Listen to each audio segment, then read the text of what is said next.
Huwag na tayong magbulahan. We want to know the truth. Sabi ninyo wala, sabi ko meron. Buksan ninyo ang libro. Period.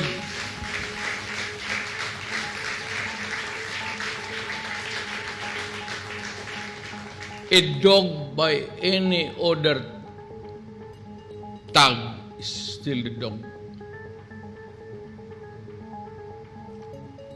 Lagyan mo yung iring yung collar niya, still the dog. Lagyan mo ng collar niya ng squirrel, it would still be a dog. The best way to find out really what is the mystery of this pork barrel so-called or ang tinatawag ng extraordinary expenses.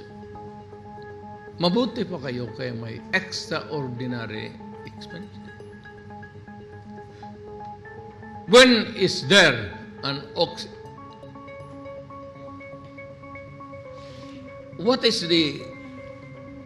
when does it occur?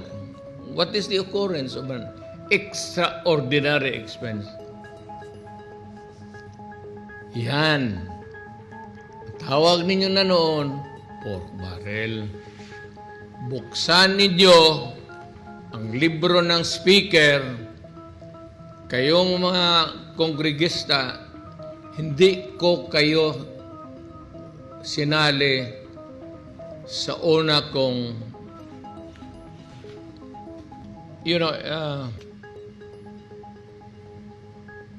hindi naman sabihin na hindi lang ninyo kasi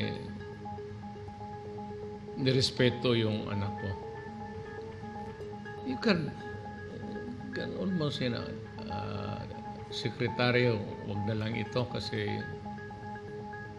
bakit pa ninyo hindi naman yan nagastos Yan 25 million na yan, ano lang yan, dyan figure lang yan sa budget which was not approved. Anyway, bakit, why did you humiliate and embarrass my daughter? Hindi naman nang hingi ang anak ko ng posisyon. Ibinigay sa kanya kay Marcos. I don't know pinilit o hindi. Pero wala naman kaming parang pinalabas ninyo yung intelligence fund, ibigay para kurakutin. Parang ganon ang labas Hindi nga sinadya, but that was a consequence of, ganon talaga yan. Discretionary or parang walang accounting, walang auditing, basta gastos mo lang, no questions asked. What is submitted is ito na gastos ko. Yan lang naman ang ko. Kasi ama ako. Anak ninyo, ang anak ko, kayong mga congressman, pinagsabihan na sana ninyo kaagad.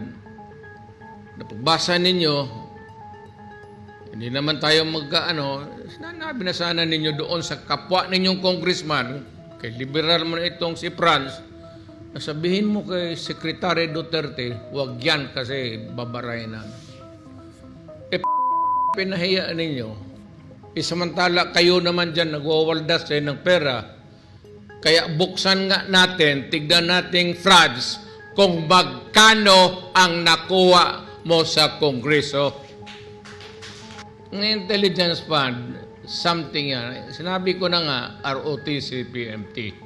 Kung ayaw ninyong makinig, ayaw ninyong believe, you disbelieve ka, tignan mo ang track record yung babae na yan, anak ko, kita mo yan, kernel yan. Si Reserve, natural. Ganon talagang utak niya na yan, Nadala yan sa military, thinking. That is why ang gusto niya ibalik, kasi gusto ko rin lahat ibalik yung mandatory ROTC. Kung ayaw, lagyan ninyo ng Malaysia yung 25 million, eh kayo.